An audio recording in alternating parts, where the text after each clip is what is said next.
Welcome back to the channel. I'm Rich Angstadt, joined today with Daniel Smith, and we're back for another in-depth product overview.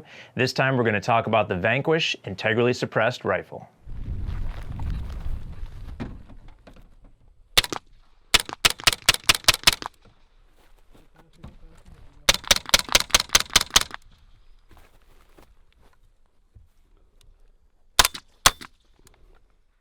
Now before we get started, we're going to do a quick safety check. So, action's open, magazine's clear, gun is safe. So Daniel, why don't you tell the people what you do here at Angstadt Arms? So I am the product design engineer here at Angstadt, and I have gotten the opportunity lately to work a good bit on the Vanquish. So the Vanquish, this is an integrally suppressed 9mm rifle. Yes. Okay. Fully rifled. Fully rifled. No baffles. So we have some magic going on within the tube itself. So you said magic, and I got to pause you right there and call you out on it because these people want to know what's actually going inside. What's going on inside of that suppressor when you fire a round? So when the round goes off, there are a series of ports in the barrel. Those ports allow the gas to escape the barrel before the round leaves the end of the barrel into the tube, which is essentially a giant expansion chamber. That expansion chamber does the muffling of the sound rather than a series of tiny small baffles that distort the sound and all that. This just allows all that sound to dissipate through one common volume.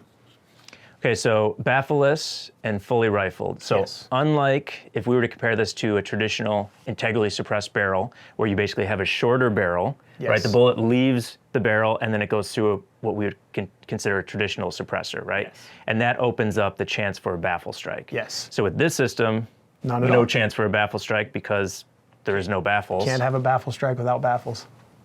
And so the gun that we have here today looks a little bit different. So we first showed this at TriggerCon this past year. And if you've seen any of the videos that are floating around YouTube, we had a bunch of reviewers shoot it. This looks different. Noticeably, the tube is slightly larger. Do you want to talk about that? So we went from a 1-inch tube to a 1.5-inch tube, and it's like half an inch. What's that? Well, half-inch tube, half-inch increase, that's increasing the volume by about threefold. More volume equals more quiet. Oh, that's good. So stepping it up a little bit, still within a standard side, a little bit slightly larger handguard, but able to be compatible with a ton of handguards out there. Yes, tons of handguards, just about any barrel nut that's commonly available, and still can attach accessories on your handguard. So really usable, a little bit larger handguard, but really usable, really clean, effective installation. So you talked a little bit about the porting of the barrel. So understand that that's, as the bullet passes the ports, it's allowing the gas to escape inside the chamber, right? Acting as one big expansion chamber.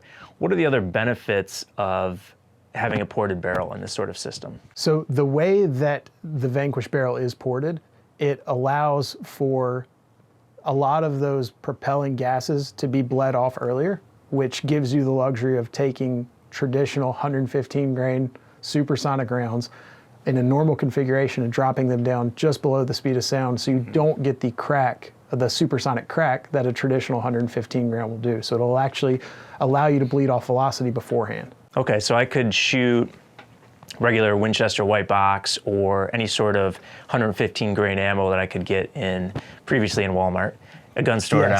now, and shoot it, and it's not going to have that sonic crack. Yes, it's going to, that crack that you notice in a traditional can is going to be eliminated because it's bleeding off into your can rather than the atmosphere. Okay, and we talk about, standard 115 grain ammo.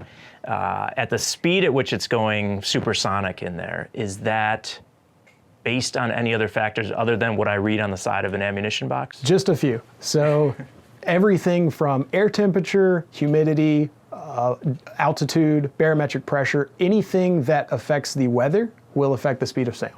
Okay, so theoretically I could have the same box of ammo, I could shoot it in the winter, have it be subsonic, and then perhaps I go in the middle of summer where it's 95 degrees, and now some of those rounds I'm getting a slight crack from. Yes, so if you're in a climate where you have a 35-degree winter and a 95-degree summer day, that 60-degree swing is going to provide a whole host of fun challenges as far as velocity goes.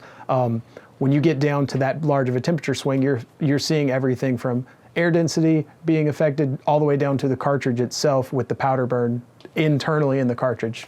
You're changing a 60-degree variation in temperature, you're getting a lot of difference in the actual burn speed of the powder. So speaking of different ammo types, what about frangible ammunition? Because I know that we sell a lot to law enforcement, military groups around the world, or just people that want to practice it because they want to shoot steel. Yes. So it's a suppressor, but can you shoot frangible ammunition through it? So yes, it's a suppressor, but it does have the fully rifled barrel. So you're not passing the round through a series of baffles, and you can absolutely run frangible ammo through it, no problem.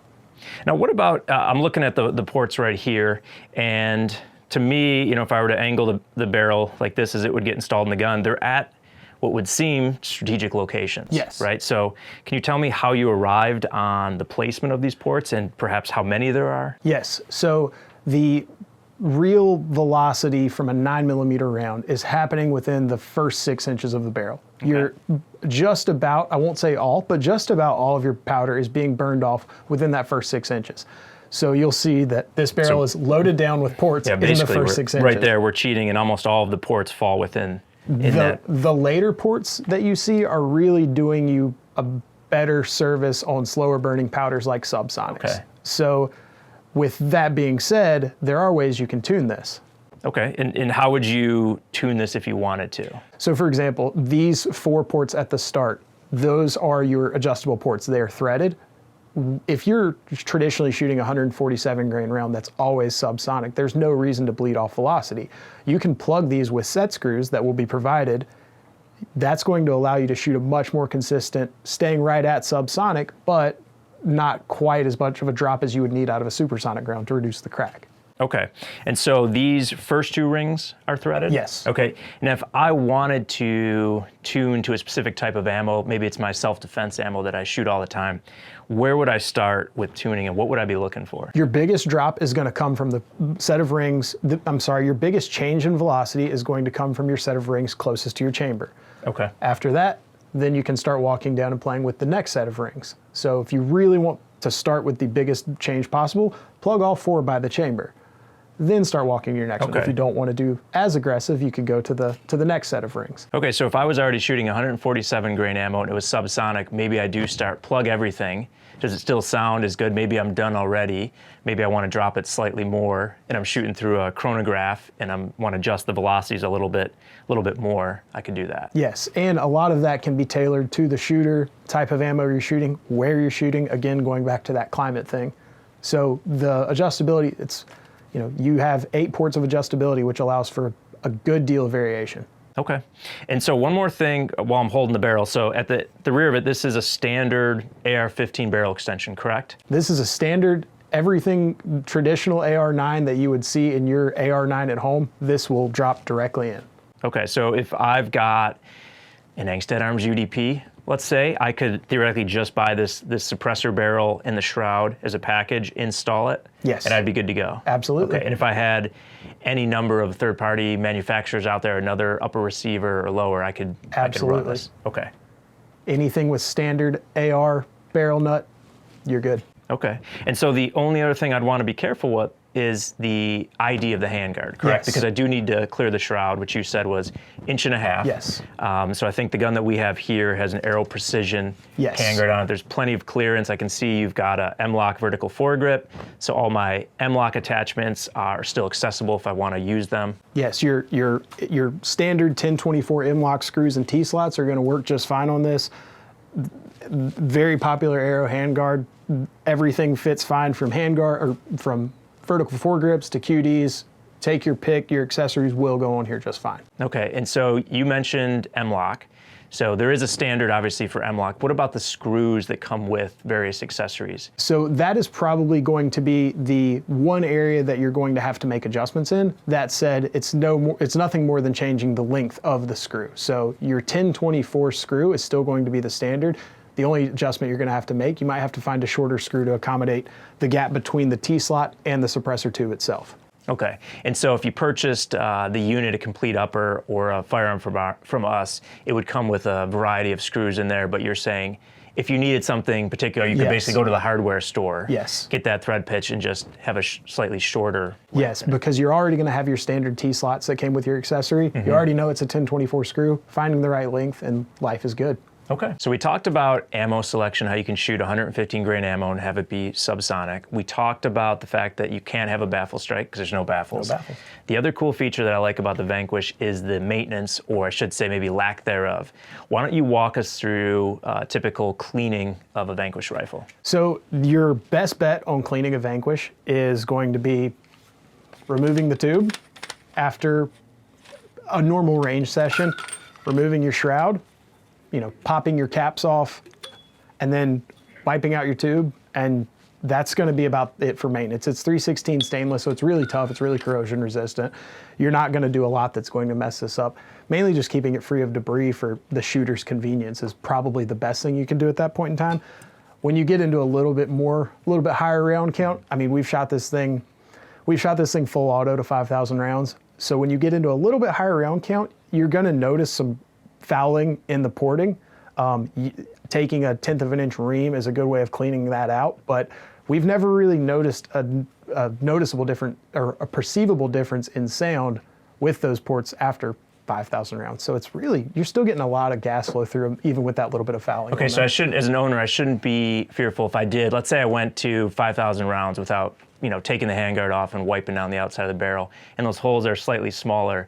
You're saying there's still more than enough clearance for all the gases Absolutely. to expand. So I'm not really losing the sound of the gun. It's more or less just cleaning it out as a good measure. Yes, you're still getting tons of volume or tons of gas into the volume of the suppressor, so you're going to be all right. Okay, and then since it's a standard AR barrel, I'm guessing it also want to run bore swab through the barrel? Yes, you can clean it like a traditional AR barrel.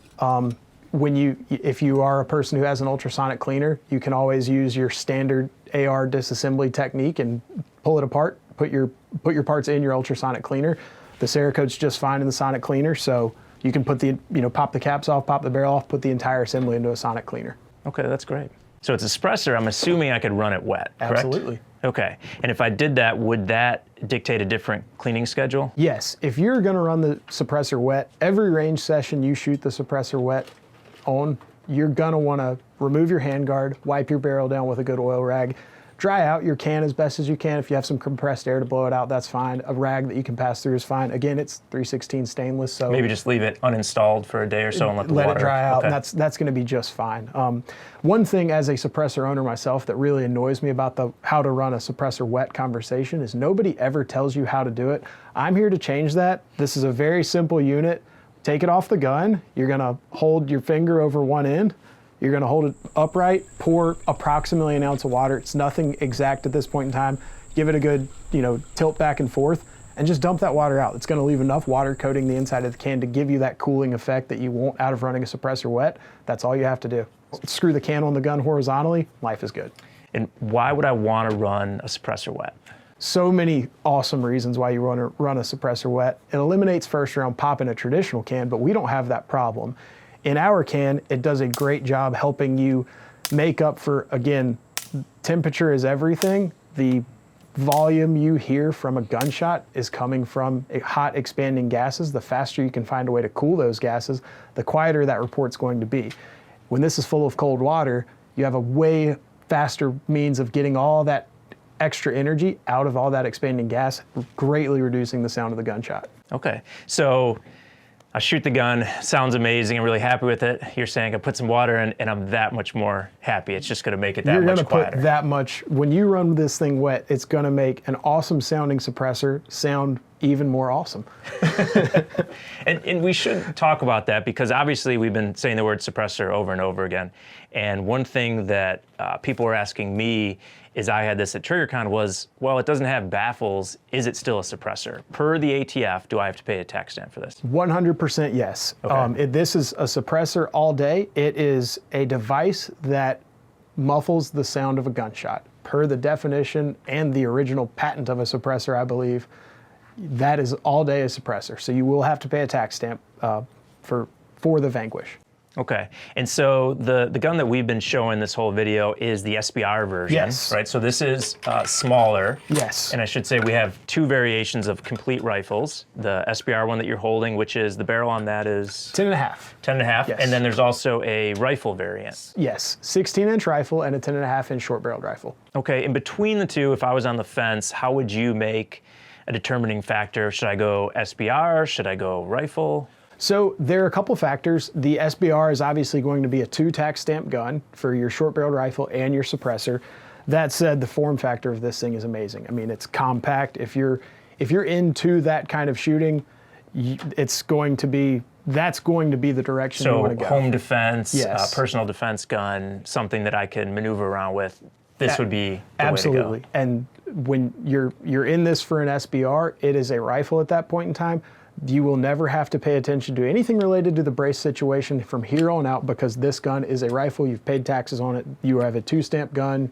It's yours. Okay. And so the rifle then, if I choose, really this for me, I'm going to go to the range and shoot this thing. Yes. Go with the rifle. I'm guessing it's a little bit quieter than the SBR. Going back to the original statement about more volume, more quiet, you've got an extra 8 inches of barrel plus. Okay. So substantially more volume. Yes, much more volume.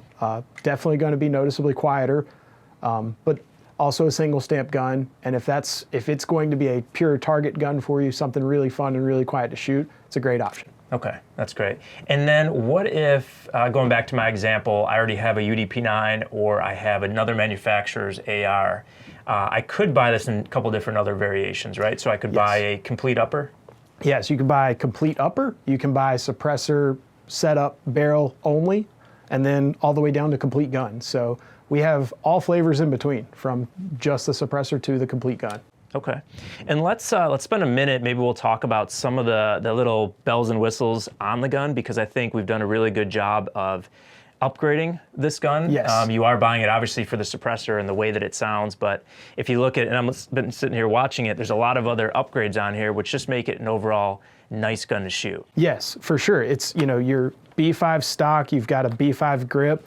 It's going to come with a BCM foregrip, Aero Precision handguard, Radian Raptor charging handle, Radian Talon safety, upgraded AR9 trigger, and all of our standard UDP features, last round bolt hold open. It's a really nice gun to shoot. Okay, and Glock magazines, Glock obviously. magazines we always skip all day. over that Yep. now, but Glock magazines all day.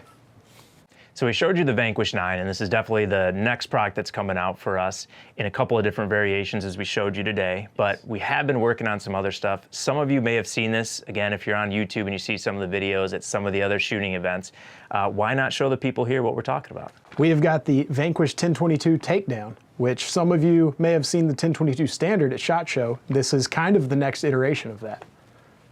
And so let's talk a minute about it since we got it out here. I'm guessing we'll say exactly the same as the 9mm? Same concept. Okay. So same concept of ported barrel, a lot of strategically placed ports bleeding off the gas into an expansion chamber, providing a really nice, quiet, supersonic crack-free 22 shooting experience regardless of ammo, which is pretty cool. Standard velocity 1022 is going to be subsonic? Yes. Okay, so I don't have to shoot subsonic 22 and have it sound really good. Yes, and if you're only going to ever shoot subsonic 22, you can absolutely close up those ports just like you can on the 9mm, and you're back in business shooting full velocity subsonic 22. Okay, and so this is the standard Magpul stock that you have it in. Yes. So I'm guessing outer diameter on the 22 models is only 1 inch. Yes, it's the standard Ruger 1022 920 inch, 0.920 inch diameter that every bull barrel feature, accessory, anything that's ever been made in a larger diameter barrel for a 1022 is 0.920, and we fall right in line with that. Okay, and this is just, with the Magpul stock, having a place to put your suppressor when it's in that stowed position is obviously really nice. Same is going to hold true for the standard, correct? Yes. Bull barrel diameter? Bull barrel diameter, so the standard 1022, if you have the Magpul Hunter stock for your standard 1022, this will fit on it no problem. Okay. And what about, we didn't talk about this with the 9mm, but since we're exploring additional features, accuracy with the 22 and the 9mm. Some people might say you're putting a bunch of holes inside a barrel. Is that going to impact accuracy at all? It does not. We still have a fully rifled barrel. So yes, it is ported at the beginning, but the bullet is completely stable when it leaves the gun. The bullet is stable, so you're not getting an accuracy hit. So basically, start with a good barrel blank, end up with an accurate barrel regardless of what you're doing. Correct. If your barrel is accurate to begin with, once you port it and make it accommodating to our system, you're going to be in really good shape. Well, Daniel, I appreciate your time today, sharing a little knowledge with us, making us look smart. No problem. That's what you're paying me for. And I thank you guys for watching the video. And if there's anything that we missed, drop a comment below, ask the questions. We'll watch those, try to answer anything you have. Or check out our website, angstadtarms.com/vanquish for the latest in release information, specs on the products. And we'll catch you in another video.